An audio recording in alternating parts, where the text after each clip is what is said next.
भूकंप ना तो देश देखकर आता है ना ही समय बताकर। दिन रात सुबह शाम कभी भी दस्तक दे देता है। इसीलिए भूकंप का खौफ का दूसरा नाम उसको बताया जाता है। भूकंप भले ही आज थाईलैंड और म्यांमार में आया, लेकिन उसका असर बड़ा है। आपको भी भूकंप से क्यों डरना चाहिए, क्यों भूकंप से बचने की तैयारी करनी चाहिए, ये रिपोर्ट गौर से देखिए और समझिए, क्योंकि देश का बड़ा हिस्सा हाल के दिनों में भूकंप से हिलता रहा है। अभी पिछले महीने ही दिल्ली भी हिली थी।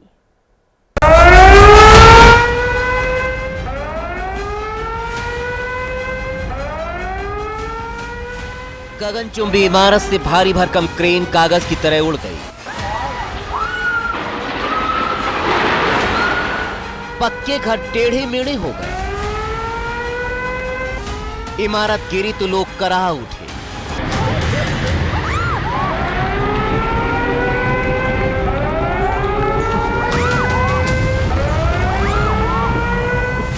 बरसों पुराने पुल की बुनियाद हिल गई। हवा में उड़ान भरने वालों ने जमीन पकड़ ली। ये सब वहां हुआ जहां भूकंप का केंद्र था, यानी म्यांमार में। भूकंप की जद में थाईलैंड भी आया। वहां राजधानी बैंकॉक में क्या हुआ, अब जरा उसका मंजर भी देख लीजिए। बहुमंजिला इमारत जमींदोज हो गई। निर्माणाधीन इमारत गिरी तो धूल का गुबार छा गया। चंद पलों में ये सब क्या हो गया? सवाल ये सब हुआ क्यों? तो इसका जवाब एक शब्द में है, भूकंप। लेकिन भूकंप आते क्यों हैं?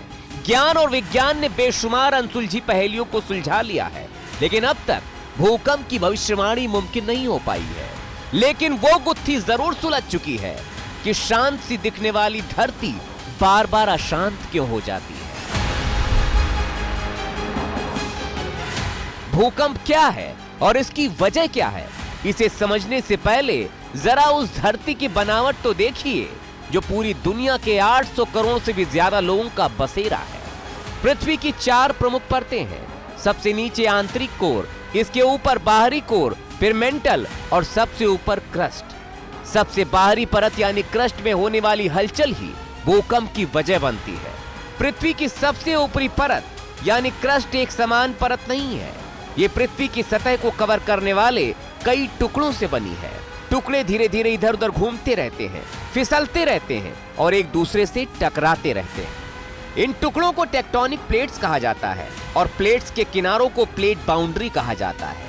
प्लेट की बाउंड्री कई फॉल्ट से बनी होती है और ज्यादातर भूकंप इन्हीं फॉल्ट्स पर आते हैं। इन प्लेट्स के टकराने या दूर जाने से भूकंप आते हैं। पृथ्वी की जो ऊपरी सतह है, जिसको लिथोस्फीयर कहते हैं, वो एक कंटिन्यूअस लेयर नहीं होकर कई टुकड़ों में बटा है, जिसको कि हम टेक्टोनिक प्लेट्स कहते हैं। और इन टेक्टोनिक प्लेट्स के अलोंग लगातार मूवमेंट हो रहा है और इन मूवमेंट के कारण जो है पृथ्वी की सतह पे तनाव उत्पन्न होता है और जब वो तनाव रिलीज होते हैं तो भूकंप आते हैं।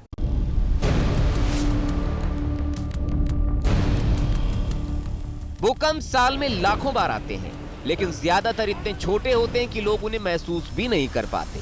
हर साल लगभग 100 महसूस करने लायक भूकंप आते हैं, जिनसे कई बार भारी तबाही मचती है। और यही तबाही इस बार म्यांमार और थाईलैंड में मची है, जिसका केंद्र म्यांमार में था और तीव्रता 7.7 थी। वो बिंदु जहां भूकंप शुरू होता है उसे फोकस या हाइपोसेंटर कहा जाता है और ये पृथ्वी के भीतर कई किलोमीटर गहराई में हो सकता है। फोकस के ठीक ऊपरी सतह पर स्थित बिंदु को भूकंप का सेंटर यानी एपिसेंटर कहा जाता है। भूकंप को सीस्मोग्राफ नाम की मशीन से रिकॉर्ड किया जाता है। इस रिकॉर्डिंग को सीस्मोग्राफ कहते हैं।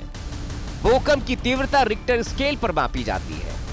80% से ज्यादा बड़े भूकंप प्रशांत महासागर के किनारों के आसपास आते हैं। इस क्षेत्र को रिंग ऑफ फायर के रूप में जाना जाता है। रिंग ऑफ फायर ज्वालामुखी और भूकंप के लिहाज से सबसे सक्रिय क्षेत्र है।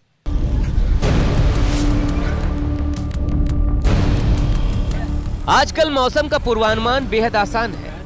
सैटेलाइट क्रांति के इस युग में चुटकी बजाते ही बारिश, आंधी और तूफान की सटीक भविष्यवाणी की जा सकती है, लेकिन यह बताना नामुमकिन है कि भूकंप कब आएगा, कितनी तीव्रता का आएगा, दावे के मुताबिक कुछ जानवरों को भूकंप की आहट हो जाती है, लेकिन विज्ञान की कसौटी पर यह दावा खरा नहीं उतरता।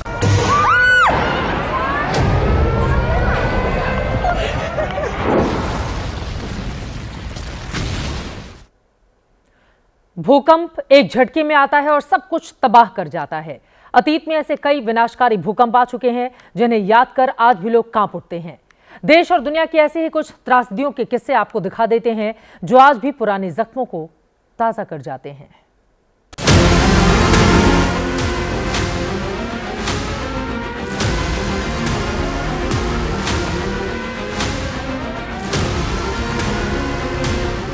झटके तो भारत में भी महसूस हुए, लेकिन अगर भूकंप का केंद्र भारत में होता, तीव्रता म्यांमार की तरह 7 से ऊपर होती, तो क्या होता? क्या बर्बादी का मंजर ऐसा ही होता? क्या चीख पुकार कुछ इसी तरह से मचती? ऐसे सवालों से ही सिहरन होती है। लेकिन एक पल के लिए सोचिए, अगर देश की राजधानी और आसपास के इलाके यानी दिल्ली एनसीआर में भूकंप का केंद्र होता तो मंजर कैसा होता? तीव्रता की बात करें तो सबसे हाईएस्ट खतरनाक जो होता है वो सिस्मिक जोन 5 होता है और इंडिया सिस्मिक जोन 4 में है। जो आबादी है दिल्ली की वो काफ़ी घनी आबादी है और किसी भी तरह का अगर नुकसान होता है, जैसे कोई पेड़ गिरते हैं या मकान गिरता है, तो जान की नुकसान सबसे ज़्यादा हो सकता है। साथ ही हम जानते हैं कि दिल्ली में जो मकान है वो नए और पुराने दोनों मिक्स हैं। तो जो पुराने मकान हैं वो इंजीनियरिंग तौर पे रिस्ट्रक्चर्ड नहीं है, जिसके कारण वो उतने आप स्थिर नहीं है। भूकंप के कारण उनके गिरने की सबसे ज़्यादा संभावना होती है। दिल्ली एनसीआर में अक्सर धरती कांपती रहती है। जब जब यहाँ धरती डोलती है तब तब लोग हिल जाते हैं। ऐसा क्यों होता है? इसे समझने के लिए हमें भूकंप के लिहाज से भारत के भूगोल को समझना होगा। तो भारत का करीब 59% हिस्सा भूकंप प्रभावित माना जाता है। देश को 4 भूकंप जोन में बांटा गया है। जोन 5 सबसे खतरनाक माना जाता है, जबकि जोन 2 सबसे कम खतरनाक। देश का करीब 11% हिस्सा जोन 5 में आता है, जहां सबसे ज्यादा खतरा है।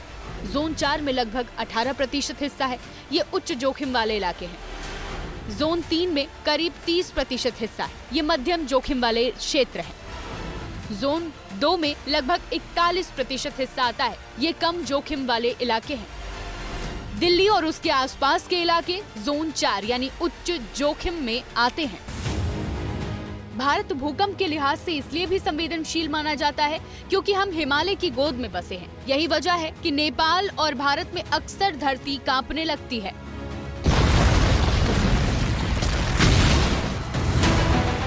2015 के इस मंजर को कौन भूल सकता है, जब नेपाल में भूकंप की त्रासदी में 9000 से ज्यादा लोग मारे गए। जानमाल का नुकसान इतना हुआ कि भरपाई 10 साल बाद भी नहीं हो पाई।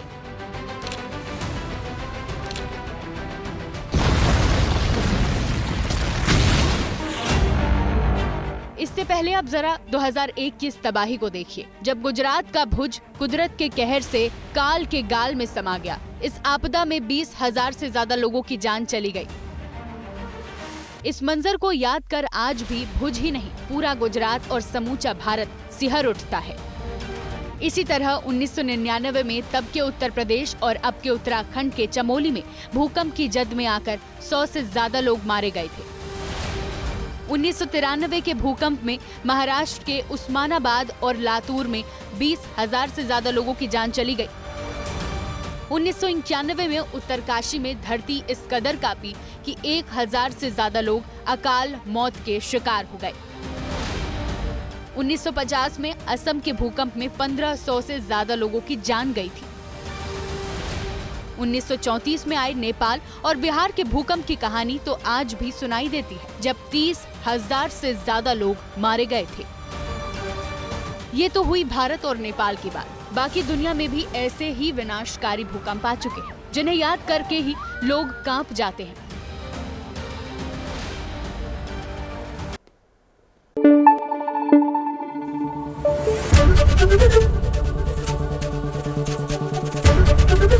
एबीपी न्यूज आपको रखे आगे।